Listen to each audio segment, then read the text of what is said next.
Looks like we're live. I'm just messing around on my computer over here. Good morning, everybody.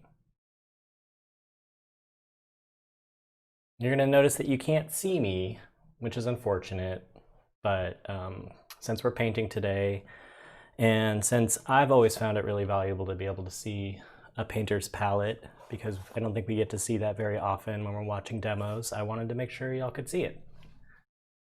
Oh, Polly, that's great. By the way, Polly, I really do love your painting. I think that I'm glad you kept pushing at it because it just came out wonderful.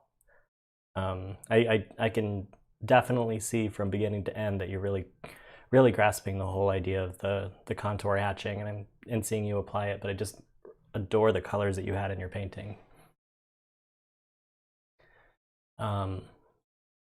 Yeah, so we'll be doing some gouache again today. I've got if you're painting along with me, you want to have your palette out, a dish or something like that. I've got my dampened paper towel. It's just on my canvas. I've been thinking about what colors I want to use today, and I think I know what I want to do. I don't want to do anything too complex, but we'll see how it goes. Good morning, Otter Love. Hey, Clover. Hey, Jennifer. Oh, yeah, you are the muse today. You are the muse today. In case anyone's wondering, this is the set of gouache that I'm going to be using. It's the same one that I kind of used in the lesson from earlier this week. It's just a really simple introductory student grade set of gouache. Pretty good, not too expensive either. I'm thinking I want to do a complementary color scheme today. So I'm going to be picking this stuff out while folks kind of start to stream in a little bit. So what I was thinking of doing was I was going to do yellow and violet, which means, as always, I just need 3 primaries and a white. This is the white that I'll be using, same as before, just a titanium white, permanent white. Oh, Angie, that's great. So happy to hear that. So I think that I'm going to end up using permanent deep. So the way I'm looking at her face here is I want to have a more warm kind of yellow for the highlights and stuff like that, for all the light areas, and I want to dip into the more violet areas in the shadows. I don't think I want to go too cool with the shadows though, so just going to put that out there. So I'm just going to grab permanent yellow deep, which is like almost like a cad yellow, yellow ochre, very common yellow, workhorse yellow. I think I'll use ultramarine blue and probably spectrum red, maybe primary. Let's see what this looks like. Oh gosh, I haven't opened these in so long. Hey Holly, you're in Portland? I'm in Portland.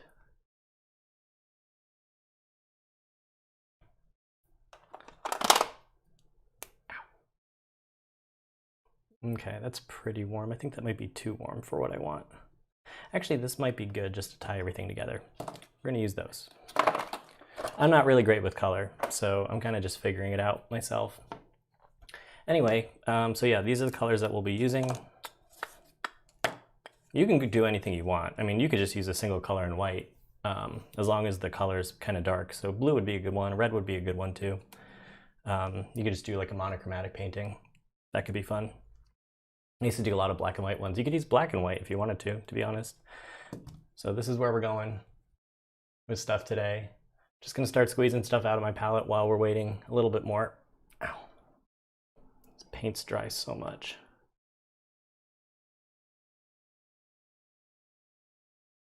I tend to squeeze out more than I need just because I don't want to have to squeeze out more later while I'm painting.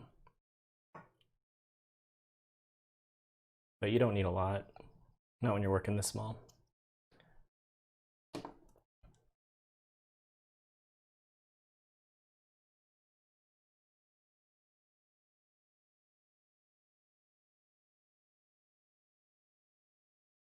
And as you can see, I went ahead and drew my underdrawing because I wanted to make sure that I wasn't spending too much time on that. So this is probably about like a little 20-minute sketch. I wanted to get most of the proportions and stuff right. Okay, colors on the palette. I will get this sticky out of the way. I am using a small assortment of brushes today. I'm using just like a big wide flat, 3/4 inch it looks like, to do some initial washes. I've got a smaller flat to do a little bit tighter detail on those washes. And I've got 2 little rounds, a 4 and a 2, which are just for all of our detailed mark making. So those will be fun.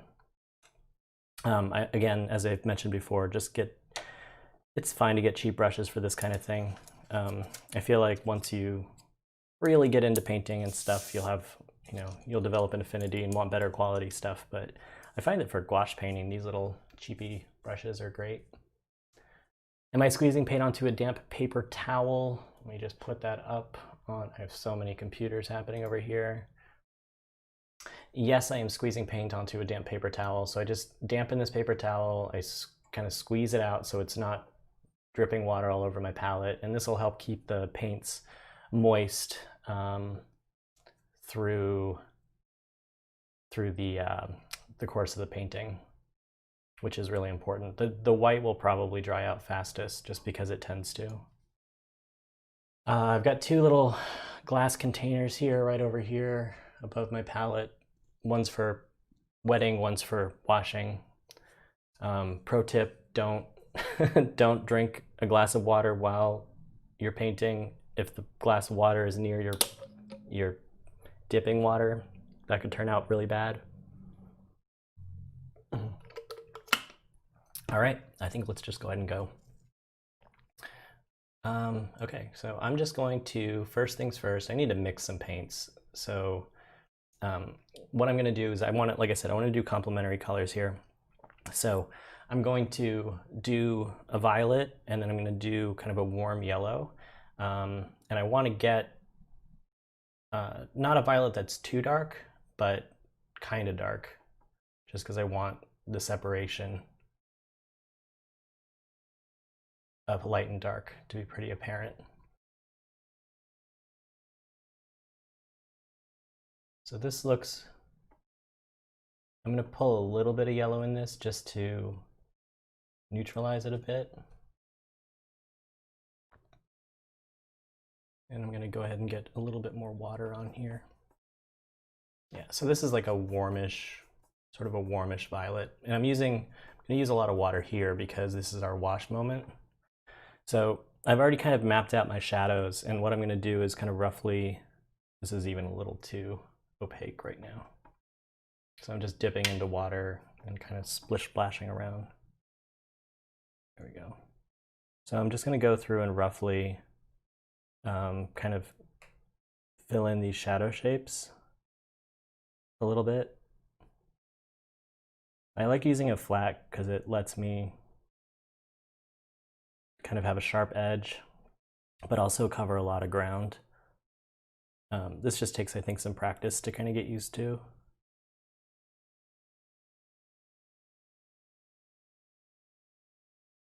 This is almost like a burgundy, I would say. Can I just spritz the paint? Yeah, totally. Spritzing the paint is also a really good technique to keep things wet. Usually I'll have like a little water bottle around because the paper towel is great, but it kind of only does the underside. But yeah, a little water bottle, which you can get at like grocery store, drugstore, online, all of those places. It's one of the great tools that you could have working with gouache. So like I said, this wash is fairly dark, but it'll give us a nice base for our shadows that we can build up off of. Just kind of continuing to go around here. There's some decisions to be made of like what's actually in shadow versus what's not in shadow, but I've just got a kind of a rough estimate here.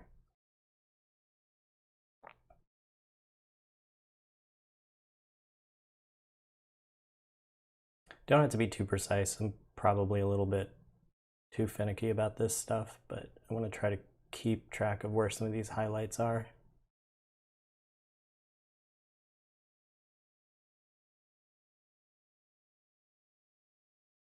And throw a little bit more blue in here, like just a smidge. Okay, and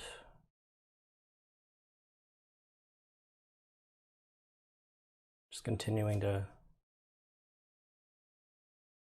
fill in some of this area here. We're only going to do a 2-value pass at this point. What we're trying to do is really just block in our big shapes.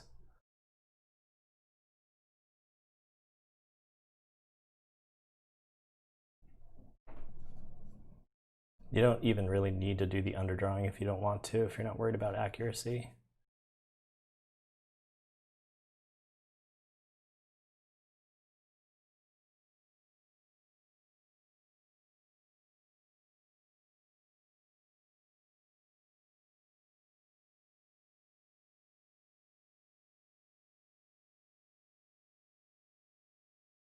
I'm glad you all enjoyed.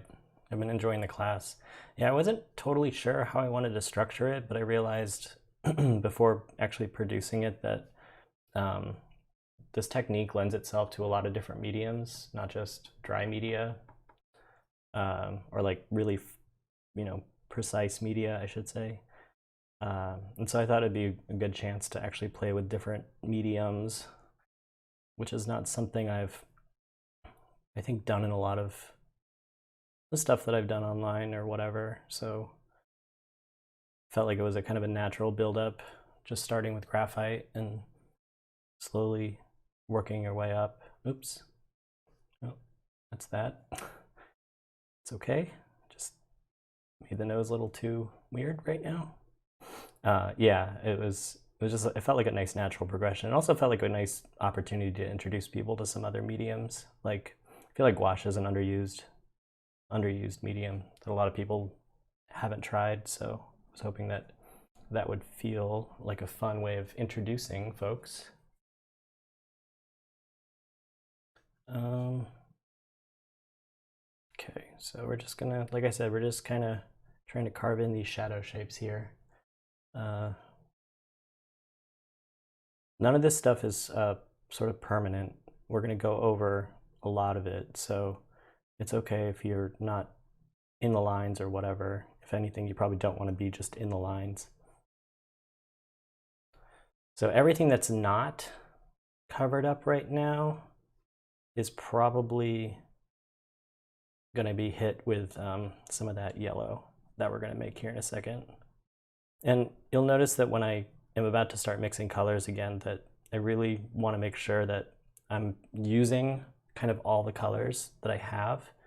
So now it's cleaning time, that I'm using all the colors that I have available to me so that there's a uniformity and between, like, across the entire painting. Just want to make sure I get my brush really clean, or as clean as I can get it. Okay. So let's mix some yellow. Just do it over here. I don't want it to be super saturated, so I'm going to pull in some of this violet, kind of muddy it up a little bit, get a little bit warm. That red is very strong. Now I'm not going to go in and add any white yet. I think that that's really important to try to avoid adding white too early. I think if you did the lesson, you will have heard me say that. I'm actually just trying to use the value of the pigment to act as my lightness.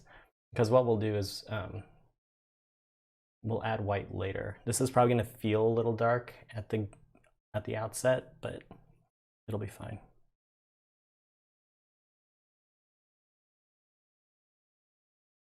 I have a little bit too much paint on my brush. This is, gouache is basically watercolor, so you can definitely like overload it with water and it'll take a while to dry. So just be aware of how much water you actually have on your brush when you're applying the paint, because otherwise it can pool, like it's pooling up here right now. The color on this looks a little weird on from what I can tell on the screen. Maybe I can lighten this up just a little bit and it'll become a little more true. It's probably a little bit better. Again, I'm not trying to be too precise here.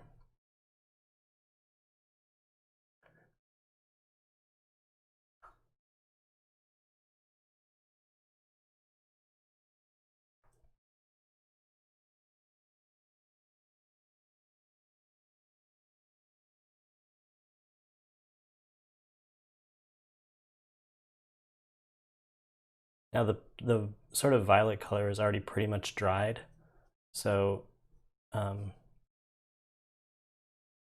you can kind of just get away with painting over it a little bit here and there, which will be good because it'll kind of soften some of those transitions and edges between the two colors.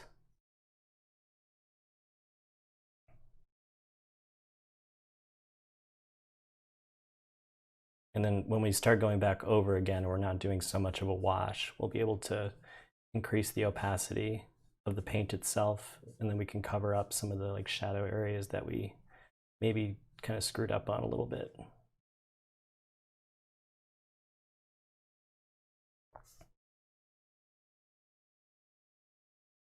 So like I said, this is going to be a very warm complementary color scheme.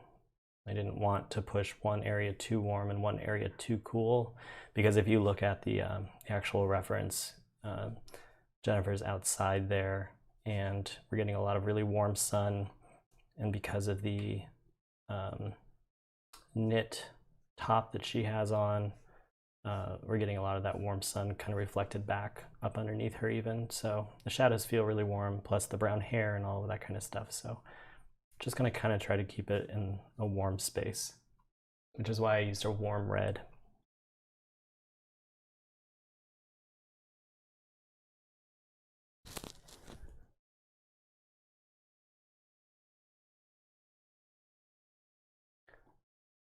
Just kind of re-wetting my brush, trying to get it still to be relatively translucent. Doing a much better job now of making sure that this actually feels like a wash. And I'm just gonna like let these edges bleed off a little bit. We're not going for a full like coverage painting here. I think you'll notice that with most of the stuff that I've done so far during these streams, as well as just in the classes as well, because I want to really focus on the techniques that we've got going on here. So I'm just going to kind of go through and just dab these little white areas, because I don't want any white areas just kind of peeking through. And I used graphite for this underdrawing, mostly so you could see it a little bit easier. I probably wouldn't have gone quite as dark, but gouache is, opaque once you really get down to it, so you can cover it up if you work at it enough. Okay. Yeah, it definitely looks more orange, I would say, on this screen. It's probably a little bit orange, to be honest. It's that yellow ochre that's really kind of keeping it more towards the earth tones. Just dabbing out my paintbrush here. I'm not going to use this wash brush again. This is just trying to clean it. How many of you are actually like painting along with me? I'm always curious about that. If people just watch, or if they're actually like doing it along with me. Okay. I'm gonna put that away now. And I think, I'm not even sure that I'm gonna use this little baby brush, but I think we're pretty much good to go. All right.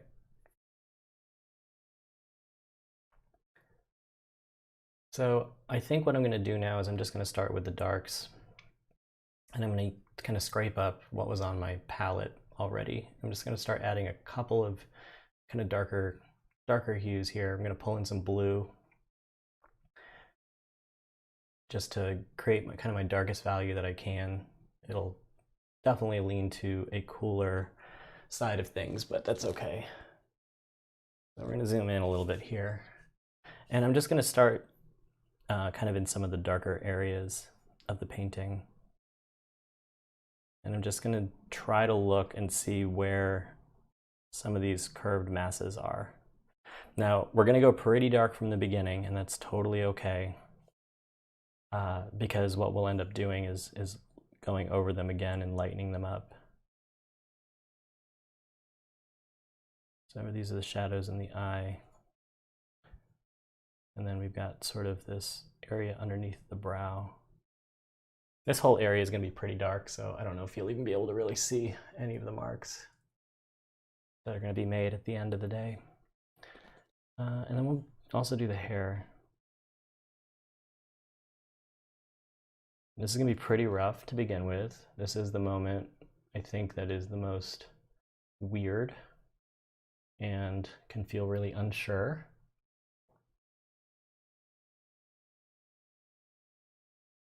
Wendy, you are but yours is mud. That's the best part about gouache. It's the fact that it just turns into mud. Everything just turns into this really beautiful kind of gray. So all of this area is kind of going to be in darkness. It's really hard to kind of see where any sort of curves or anything like that are. So I'm just kind of going along with the flow of the hair right now. And some of these, I need to get my hand a little bit more steady, but like you can go really thick or really thin with a lot of these lines. So if you're really comfortable with your brush, you can get lines that are like this. I'll probably get more comfortable as I go on here. I'm just looking for the curvature of the hair.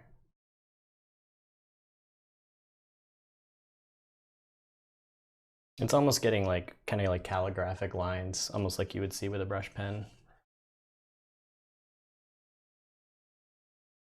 Just going to kind of outline some of these shadow shapes a little bit.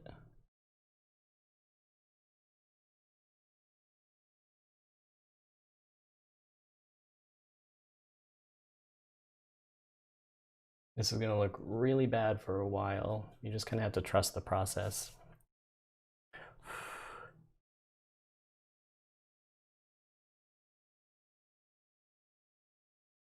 Again, I'm doing a lot of the hair area right now first because this is the area that has most of the sort of shadows happening in it. We're going to have like a really deep shadow in here. And I just keep coming back to this. Sometimes you'll see me kind of maybe mix a little bit more of another color into the paint. And mostly that's just so I have some like visual variety happening in terms of color. It feels kind of weird when you just paint all of the same color across the entire image. So sometimes I'll pick up a little bit more blue to cool things off, or a little bit more red to warm things up. And just let the color meander a little bit. Where do I want to go? So I kind of just move around my painting, I would say. I don't like to kind of stay in one place and just kind of work that area. I feel like this is still really dark. I'm just going to keep bumping it up.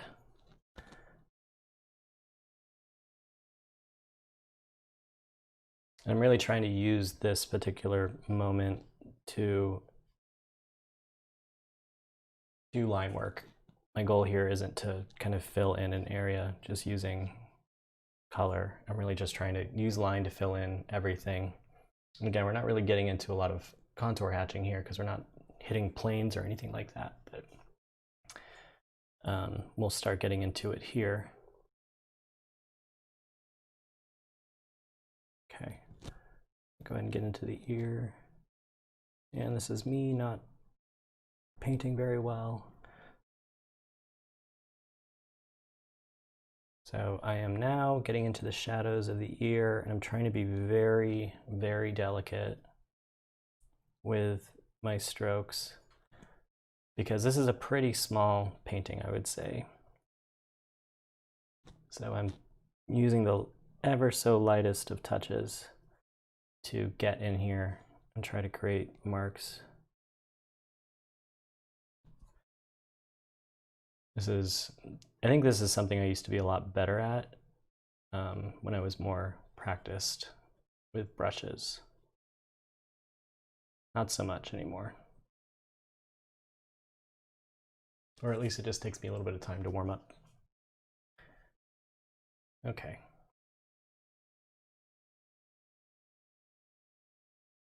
Let's go ahead and get underneath the chin area. And in this particular case, we've got a really nice kind of core shadow happening along the jawline and in the chin. And so I'm going to use tinier strokes to really capture that as best I can. Just those little tight curves.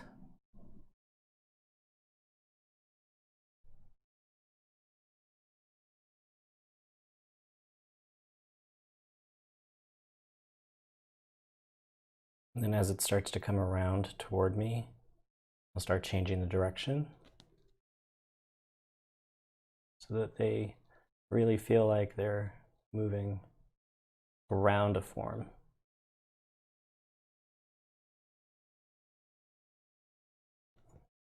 And again, we're just trying to hit some of the darkest areas first so that we can start building up to lighter areas. And then I start to see in this under area here that we've got some reflected light happening, but we also have like a lot of really nice forms happening. So I'm just going to start to try to describe those using this hatching technique. So when I look at her neck, I can kind of see this really nice sort of muscle that is extending down the neck.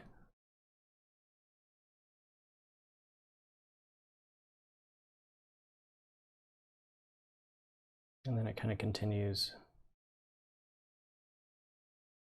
in the shadow.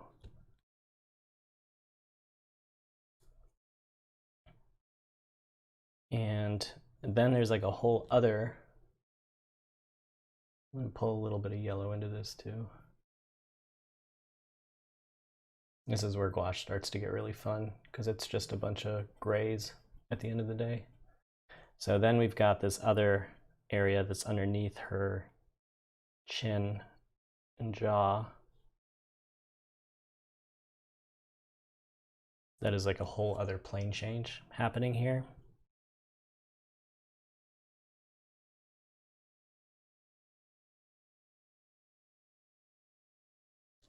And then it continues around over here.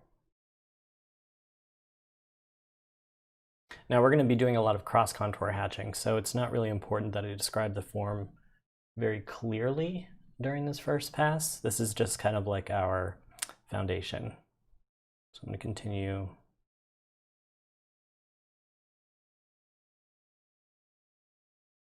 kind of coming down. It sort of starts to dip inward here. It's a little hard to kind of see, so this might get a little bit messy. That's okay. And we've got some more kind of curving happening over here.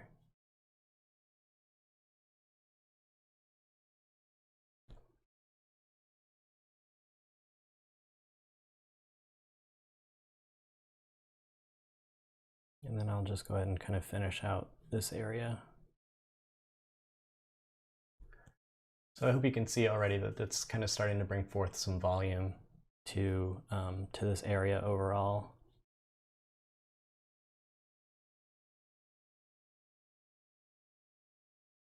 Okay, so got some of this, and just keep on going back to this the old paint well over here. So now I want to kind of get some of these areas here, but I want to lighten it up just a little bit. I'm going to add a little bit of red and a little bit of yellow, which is going to get us closer to a gray, which is kind of what we want here as we start to see these values transition. And I'm not using as much water.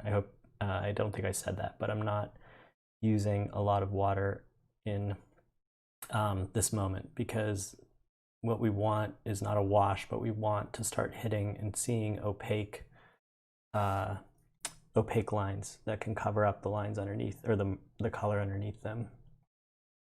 I'm kind of treating this very similarly to how I treated the jaw below. I'm thinking about the planes of the nose, how they kind of curve around. In like the septum area here too, how it kind of curves around.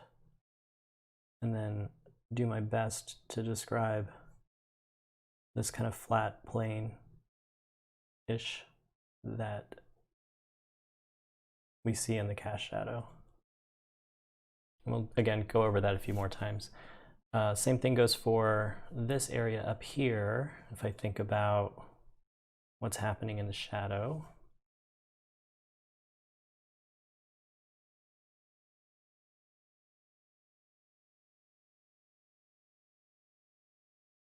this is an area that kind of starts to protrude out as it hits the eyebrow. This is a shadow here. The eyebrow is above it technically. And we're just going to go ahead and kind of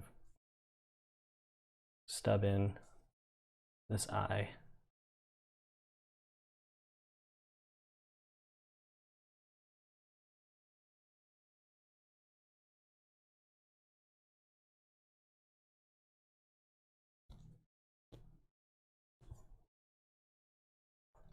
Okay, then we got a little bit of shadow over here.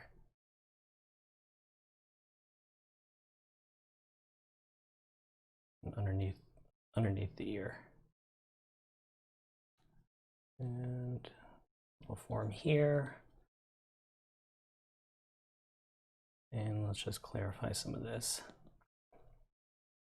Okay. We can probably just add a few lines here.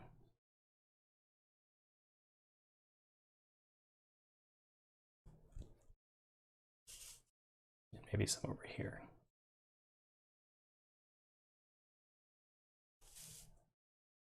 Okay, so now let's just hit this area underneath her mouth, and then we can start getting into the midtones a little bit more.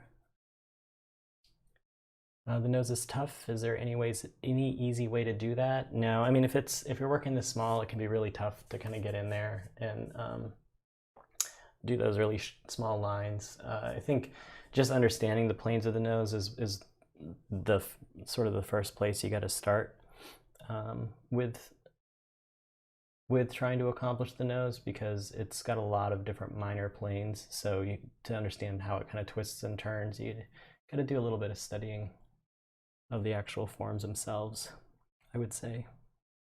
But there's no sort of like easy way to do it.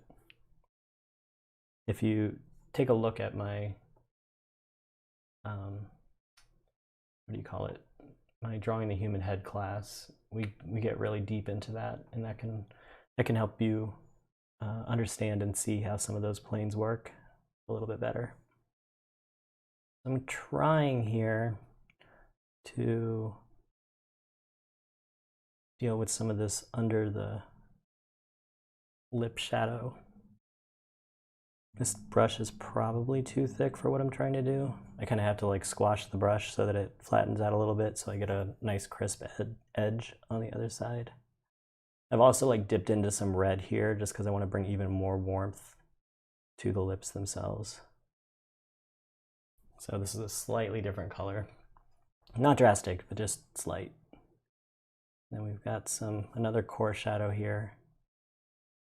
So I'm just, wherever I have a core shadow, I tend to want to create smaller marks because I want to create a density of marks there, because there's such a distinct turn of the light happening.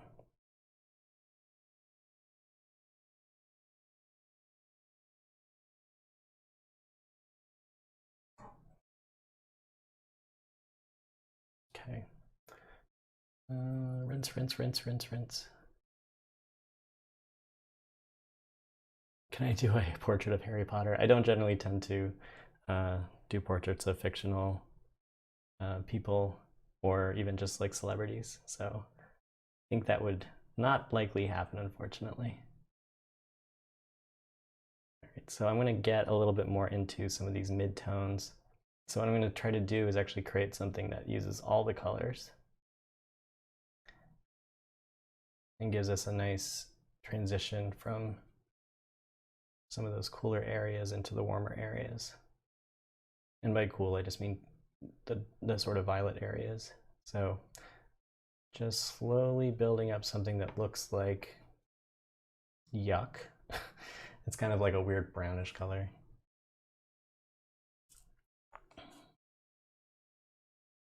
Shadow mapping, color theory.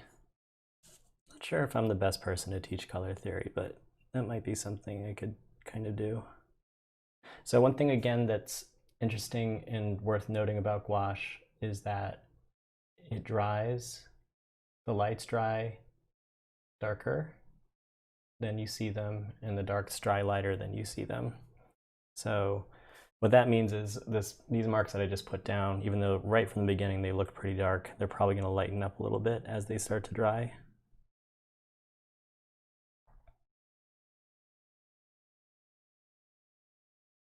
And again, I'm just using what's starting to become more of a mid-tone to describe some of these sharper, softer shadows. And I'm not looking for like perfect value matches here. What I'm trying to do is kind of build up a foundation for myself, and I can lighten these areas or darken these areas as needed. But really I'm just trying to give myself something to work from as we move up in the value scale. So I've got something that feels like, it feels pretty neutral for the most part based on the palette that I've got.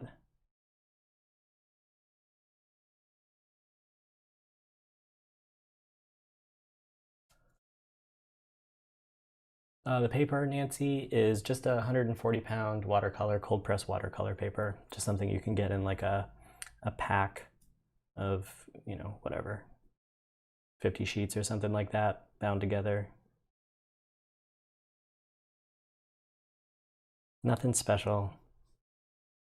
I didn't wet it or anything like that beforehand. I didn't treat it with anything. So I'm just painting right on it. Some people like to, when they're using gouache, like to like throw down an acrylic gesso underneath. Some people like to throw down casein just to give the canvas some color before they start painting on it. That's kind of effectively what we did with this really heavy wash. Okay, so I'm going to hit some of this area here and try for some longer strokes. This is a little dark, that's fine. Just really looking for how this form starts to turn. And then we'll do the same thing around the side.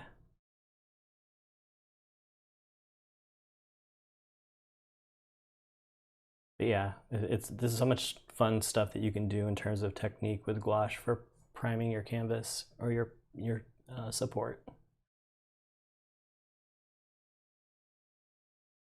So this is a little watery, and I'm using this mostly so that I can start building this idea of a ground. So I actually like that it's a little bit watery and that it's going to dry a lot lighter than what I want. Oops, just kind of sat my brush on the paper. That's not what I wanted to do at all.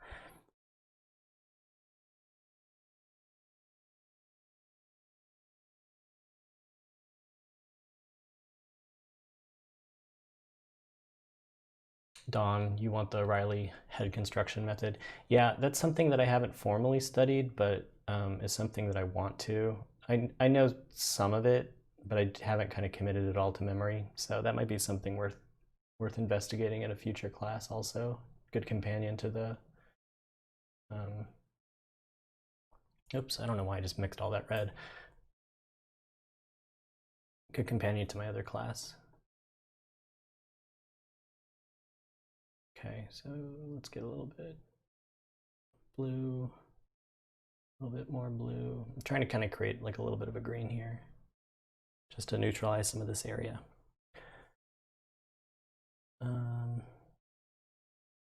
Just scanning the area around the painting right now. There is way too much water on this.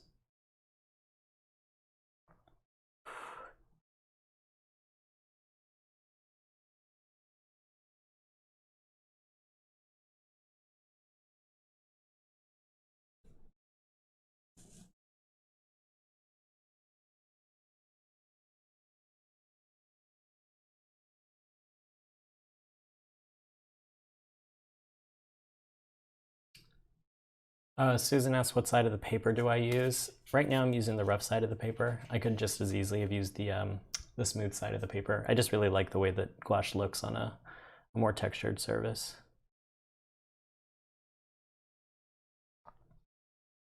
Where are we at with time? 9:39? Okay, I'm just gonna try to rush this along a little bit.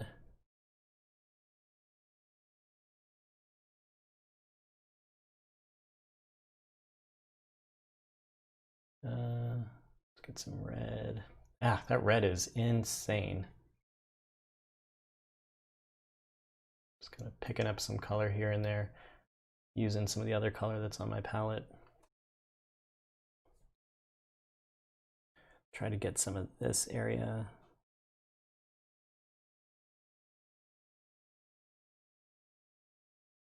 Same thing with this. Let's lighten that up a little bit. We're gonna start wanting to get into some whites here soon, for sure.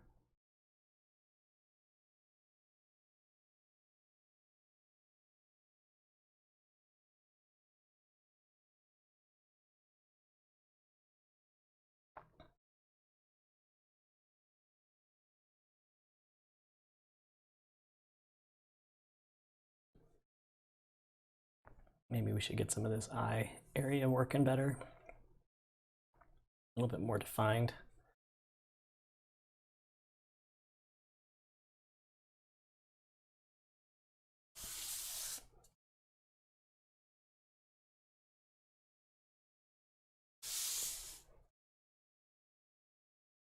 And then we can get a little bit more in here too, underneath the eye.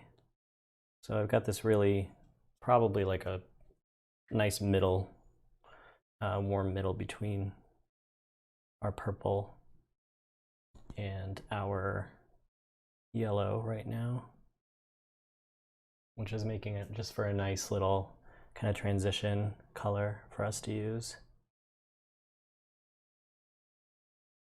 Use it in the nose as well.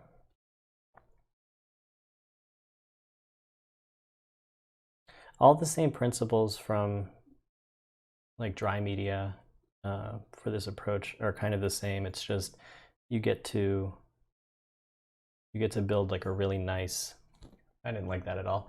You get to build like a really nice layering effect because of the different colors and the different opacities that you want. This is not what her nose looks like, so that makes me unhappy. We can fix that.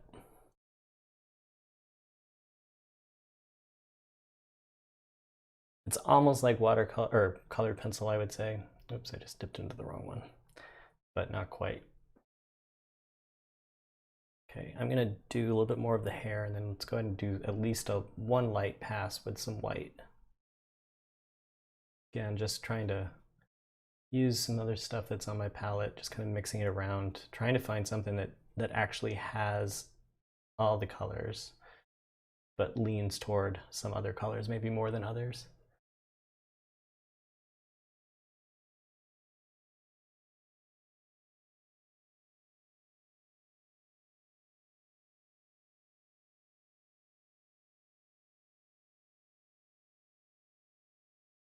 And once we start using white, we're gonna lose a lot of this chroma, this like saturation of color in the lighter areas, which I think will help balance everything a little bit better. I'm gonna try to use some of this color also in some of these areas underneath, just to start incorporating this color throughout so you can see it. It's gonna be basically impossible to see on the camera, but it actually does kind of fuse these things together a lot better, these different elements. So I'm just doing some really quick lines in there.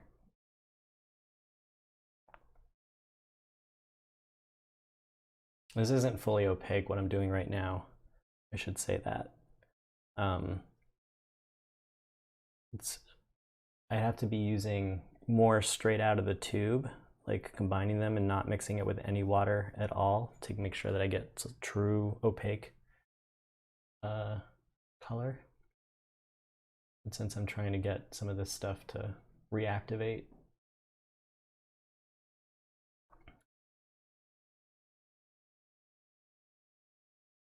it needs some water in it.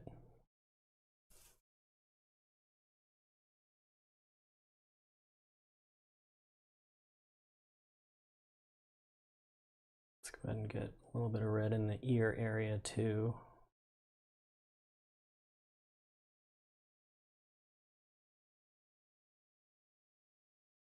Now I'm not sticking to just like purple in the shadow and yellowish in the face area. I'm starting to get into some reds here, just to kind of start to differentiate the palette a little bit more, make it feel a little bit more, a little bit wide in terms of its gamut. Just bring general interest. And this is where I really start to love gouache, is just like this layering of color. It starts to bring forth just like a richness.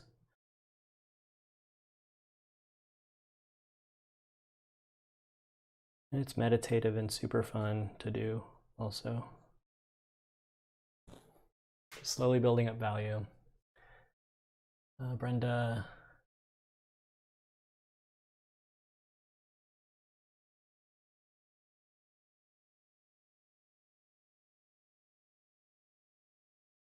Oh, this is actually something that's interesting, Brenda, what you just said.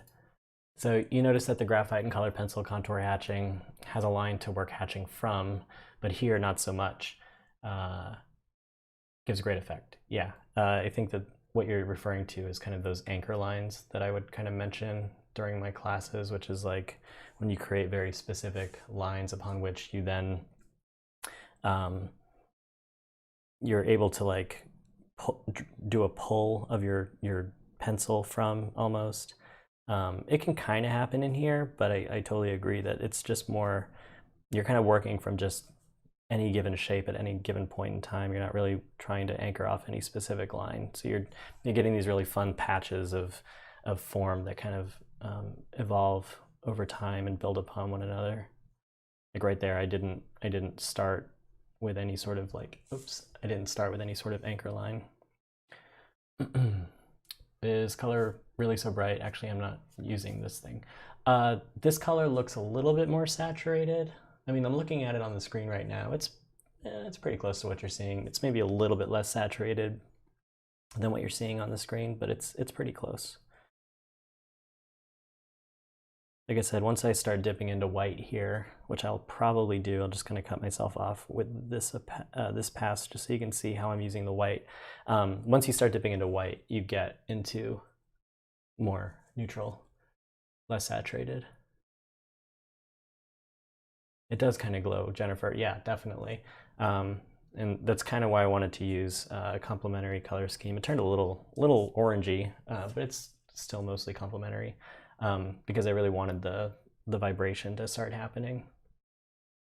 Okay, so I am taking my white. Normally, if you want to get like a really light tint of something, let me go ahead and cool this off just a little bit. If you want to get like a really light, like white, with just a little bit of color, it's best to create a little pool of white, like a little pool of white separately, and then mix your color and then dip that little bit of color into your pool.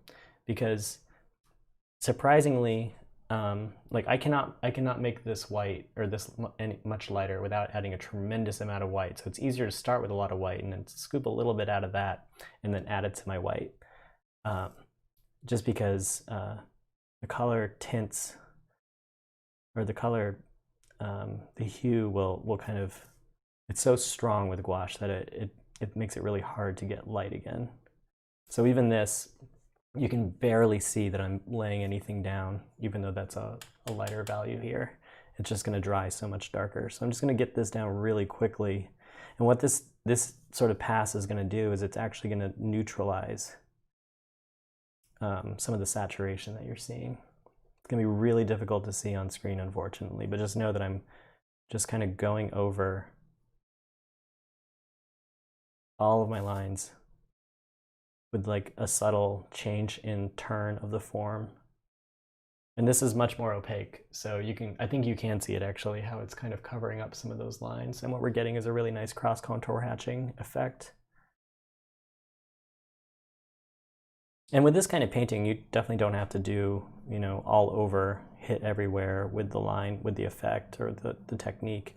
Like this already starts to look kind of interesting on its own when you can just kind of see the washes underneath. But let me show you what I'm talking about with the white. So I started with white and then I put color, I like lay down some white and I started mixing and mixing and mixing. What I wound up with is kind of a middle value here. So instead what I'm going to do, since I've got that already, I'm actually going to take a bunch of white, just going to put it on my palette. Make sure that my brush is dry. Because what I don't want to do is make this wet. I'm going to take some of the color from over here and then mix it in.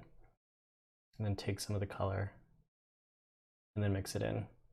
And that gives me, surprisingly, you can't even see it, but there is color there, and it's not white, but what it gives me is exactly what I need to be able to actually create opaque strokes that have some amount of color in them. So once you start getting to the sort of brighter parts of your image, you'll want to use that technique for mixing your color. Otherwise, you're just never going to get up to what you need to get up to in terms of value, because this is still going to dry darker than what I've got here. You get a little bit of water, a little bit more pigment over here. But yeah, it's gonna dry darker than what I've got here, especially if I have to add water to it, which I do because white dries so quickly.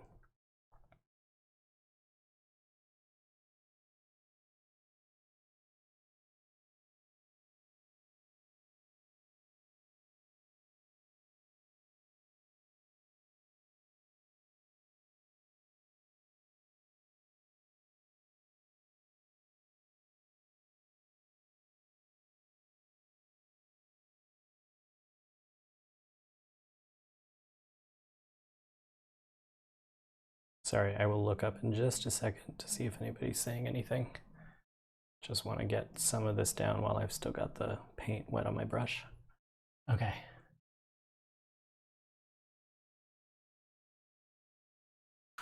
This class taught you, Dean, to be a bit braver with color.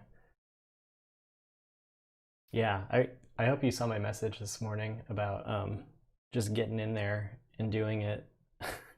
I think that you're right at that moment in your painting from earlier this week where it gets really exciting.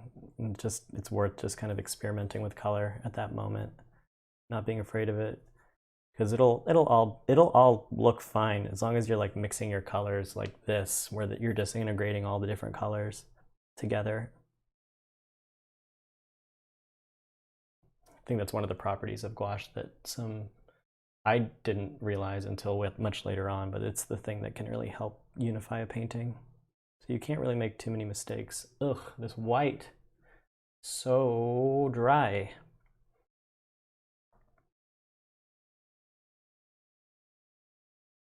I think every time I do a gouache painting, I want to get even more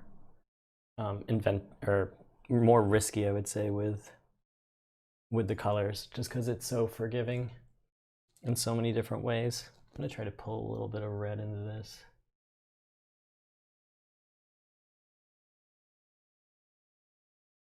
Just want to get some of these lip highlights going on.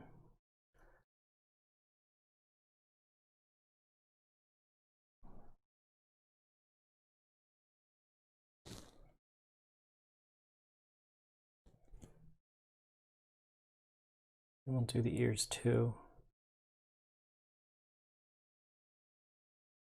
And depending upon your brush, this can definitely get kind of chunky.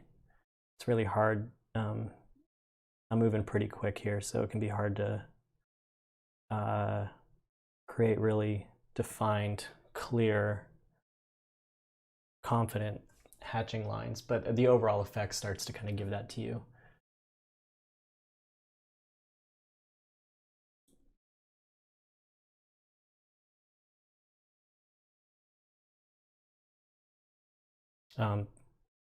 This can be really fun even if you're not using and mixing a lot of different colors also. I do like to do this kind of technique with monochromatic approaches also. Okay, so what I'm going to do right now is I'm going to try to lighten up some of this area down below just to give it a little bit more reflected light feeling. I'm going to make it a little bit more warm. And then in this particular case, I'm actually going to add white to this mixture. Because what I don't want it to do is get too light, but I do want it to get some opacity. And so white is really the thing that can help us gain opacity when using gouache. As soon as you start adding white, you get even more opaque color, and it also becomes a lot less vibrant. So now I've just mixed something that is going to be a little bit, hopefully a little bit brighter. It's not quite there yet, so I'm going to add a little bit more white, partially because it's also a little bit wet, a little bit too wet.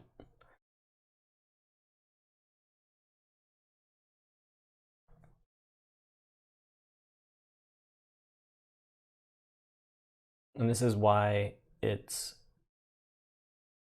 easier, it's easy to cover up some of the dark areas and fix things, is because once you start going in with white and such, you can just build up a really nice there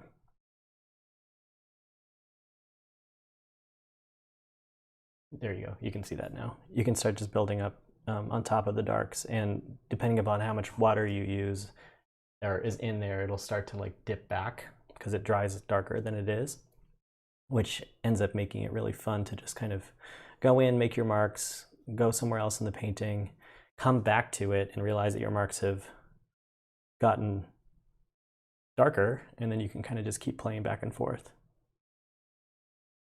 So that's what I'm kind of doing here now. Just kind of using this sort of neutralish purple to go in and find some of these reflected highlights right now.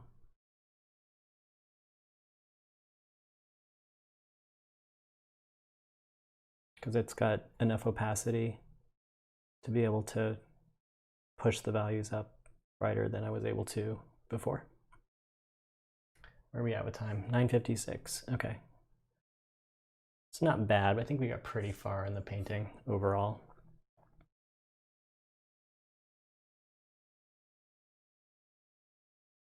And I'm just going to kind of start filling in some of these areas just so I have some lines in there. You know, it's purple on yellow, it's yellow on purple, it's purple on purple.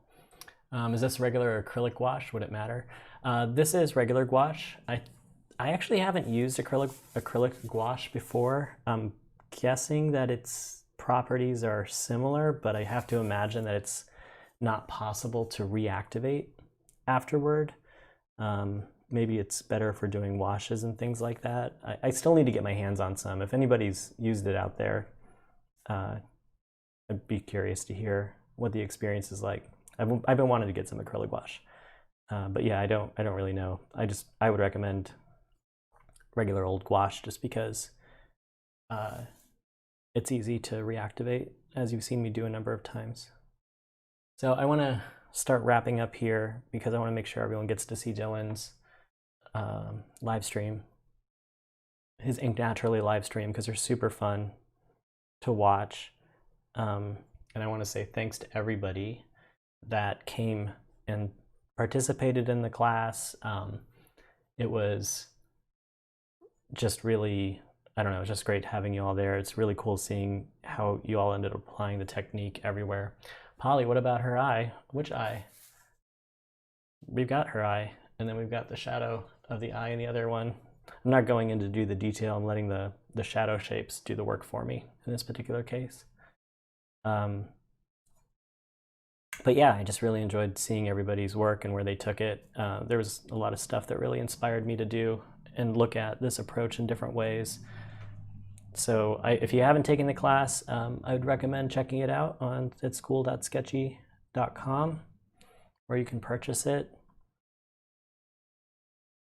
But yeah, I think this was a lot of fun. If I hadn't made the class, I wouldn't have even known as much about the technique myself. I just kind of have been doing it for so long that I didn't even really think about it.